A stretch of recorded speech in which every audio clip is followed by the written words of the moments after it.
Hi, today I'm going to show you how to check your tire pressure.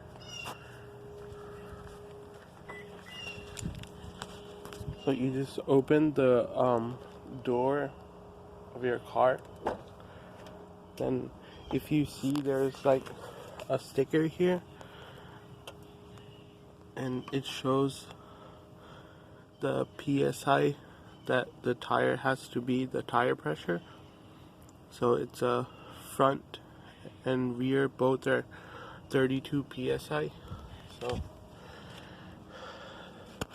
you just get a one of these tire pressure checkers, and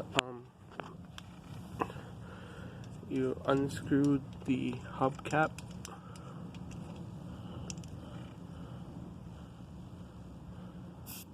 and just press it as hard as you can.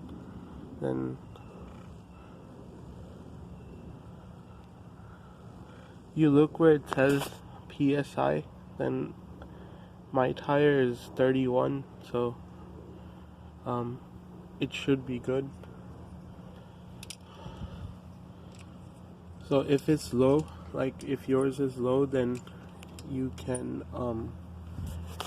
add more tire pressure to it, because you have to keep it at the correct tire pressure so the tire remains at good, like there's no wear or anything. And